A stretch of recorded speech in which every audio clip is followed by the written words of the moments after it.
Hey, it's Brett here. I want to thank you for joining me today, and I can't wait to talk about this topic. Why?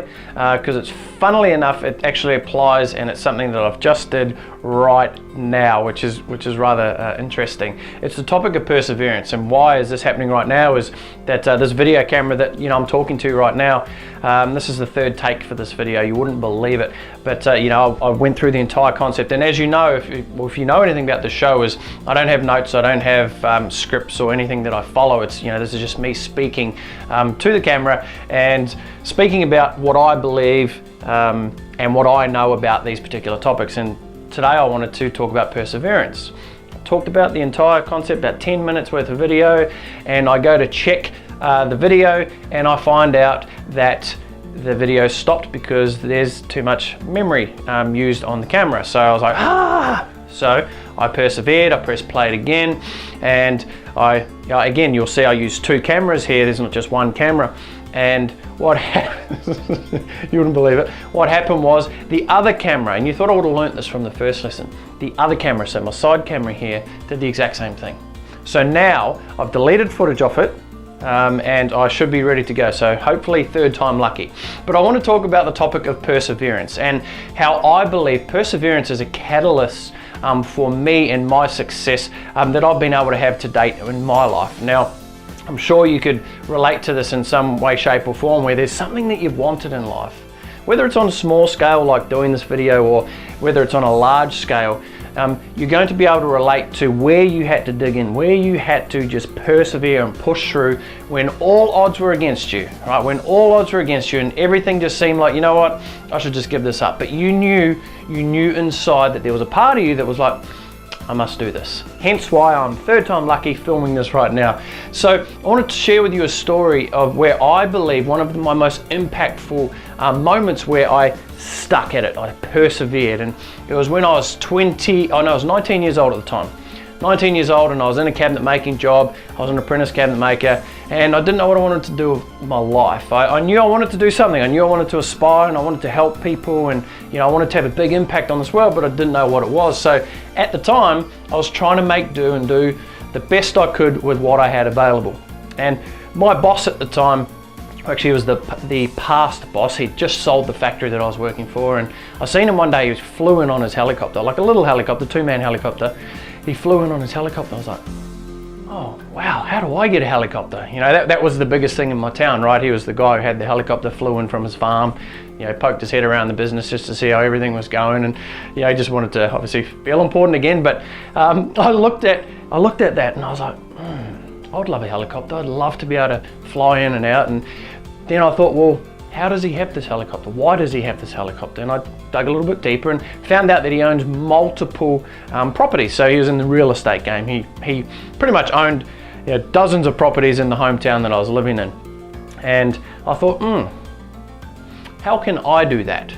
So what would happen is every day, every time this guy, his name was Les, every time Les would come into the factory, I would go up to Les and I'd say, Les, do you have any sections or any houses for sale? And he'd like, no, I don't. And he'd carry on walking. I was like, okay. The funny thing was though, right, I was not prepared at the time. I was just shooting from the hip going, have you got any sections? If he had said yes, I would have gone, well, I actually don't even have any money right now. What am I supposed to do? So I asked Les, he'd come in again. I said, Les, you got any sections, any houses for sale? He goes, no, same thing. I told you last time, I don't have any. I was like, okay. Les would come in, and it almost started to become a running joke. And every time I seen Les, there was literally this over a dozen times I did this. Les would come into the factory and go, Les, have you got any sections, any houses for sale? He goes, look, stop bloody asking me, but what I can tell you is that there is someone up in the name of the street was Arahunui Street, which in the Māori culture means love street, so it must have been a sign. And he said, I'm selling a section up there, but there's one next to it where a gentleman's wanting to sell it as well. And I was like, cool, okay, well, who owns it? Do you know who owns it? And he goes, yes, I do. It's a guy named Vic. And this particular guy, Vic, he was one of my high school teachers. Funnily enough, he was one of the high school teachers that I believe had a pretty big part in me being removed from high school. Now, Not because we had big bad blood and you know, I was a bad student once again. We were probably too similar. And you know, I think I rubbed them the wrong way. But back to the story. I'd asked Les over a dozen times. Any normal person highly likely would say, well, look, that's enough. Why you keep asking? Why you keep persevering? I just felt like there was something going to come from this. But then all of a sudden he comes to me with an answer and says, yes, there's an opportunity here. I was faced with the high school teacher that had a very large part in me being removed from high school. I was like, oh, geez, I don't really want to go over to his house. And then I said to Les, I said, well, what do you think it's worth? How much money am I going to need? You know, I didn't know anything about that. I was still young and still very you know, naive to the whole process. But the thing was that over the 12 times that I talked to Les and asked Les, you know, do you have any sections available? I started to put some things into place. You know, I went to the bank and I said, look, this is how much money I had. I had $2,700 saved up. I was on an apprenticeship wage. I was earning, you know, $200-300 a week, and which is not much, right? But I had this money saved up, and I went to the bank. I said, look, how much money can you loan me if I was to buy a section or a house? And they ended up loaning me around 20. They said to me, you are allowed to loan up to $27,000. I was like, okay, cool. So I've got something to work with. So I had $27,000 plus my own $2,700 that I had. So yeah, I was close to $30,000. And I said to Les, well, how much is a section? He goes, well, I think he's got listed for $55,000. So it was $55,000. I was like, I'm $25,000 short. Again, that's another time where I could have easily hung up my boots and said, well, I'm nowhere near that type of finances, so why would I continue with this? But again, I felt this. I felt there was something going to come out of this. I ended up hopping in my car, drove over to Vic's house, my ex-high school teacher, now possibly going to sell me his section. Knocked on his door, said, yeah, hey, Mr. Hannum, I'm just wondering if you are interested in selling your section. I know you've got a section up in Otahanui Street. Les Wykes told me about it, and he just wants, he suggested I come over and ask you. He goes, he goes, is that right? And Vic was a type of teacher who he always liked to talk. He liked to, you know, tell a story. And he goes, come inside, young man. And I went inside to his house. Literally, we were there for at least 35 minutes before we even got to engage into any dialogue about the section. He told me, you know, stories about his life and all of that. And I was sitting there patiently. He goes, okay, young man, how much do you want to pay me? How much are you going to pay me for this? I said, well, how about I give you $25,000? Look, I wanted to have some extra money in case I did sell it. You know, I didn't want to lose, you know, I didn't want to have to give out all the money that I had.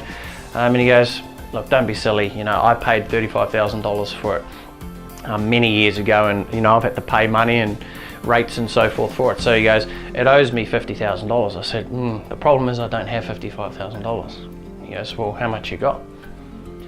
And I said, I got $25,000. He goes, well, I'm not going to sell it for that. So I was sitting in his house. I was like, I just sat here for an hour listening to him talk, engaging in some dialogue. And then I said to him, I said, look, this is really important for me. I would really love to be able to get this. I said, what's the lowest price that you will go to? Long story short, we you know, backwards and forwards, and he came down to $35,000. I was like, in my head I was already sold, but the reality of the situation was I didn't have that much money. You know, I was like $5,000 short of this transaction that I'd already verbally and hand shook his hand to say, yeah, cool, I'll go through with it. So then I'd had an opportunity arise. So it was almost within my grasp. But I was short. I came up short. So what did I do?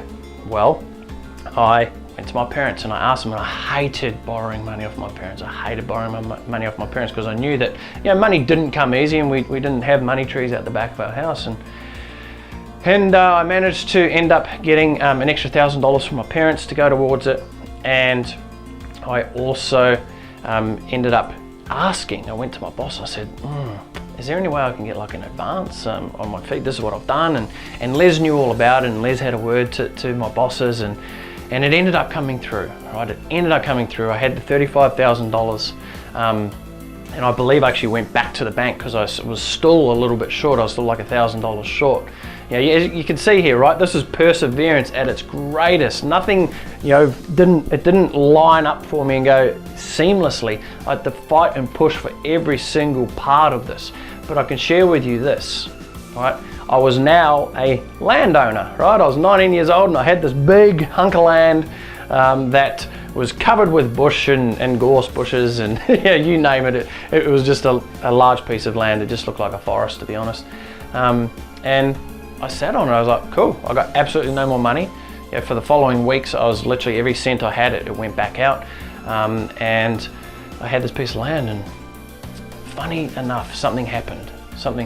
And it would have been possibly six weeks later. Oh, sorry, 6 months later. 6 months later, I got this letter in the mail. I'm like, oh, what's this? And I'd heard about all this building booms, and there was a real big boom in property at that time. And the section that I had that I'd purchased for $35,000 was now valued at $68,000. $68,000. I was like, whoa! 19-year-old boy. I was like, wow, I can't believe it. I've just made $30,000. Wow, this is crazy. And that $30,000 is where I was able to build my first property. By the age of 20, I had my first property. Now, I share this story with you only because the message behind it, the message of perseverance. Now, what is it in your life? What opportunities have you missed out where you just have not persevered? Where looking back, you go, if I had to put a bit more effort there, if I had to ask a few more questions, if I had to poke the bear just a little bit more, I may have got what it is that you're wanting to achieve. So I want to leave you with that. I want to leave you with this thought of what is it right now in your life that if you just put a little bit more perseverance, a little bit more effort, a little bit more time into it, you'll end up reaping what you sow. Okay, so think about that. Until next time, I'm Brett Campbell. I want you to go out there, live with intention, love with passion, and never give up on your dreams.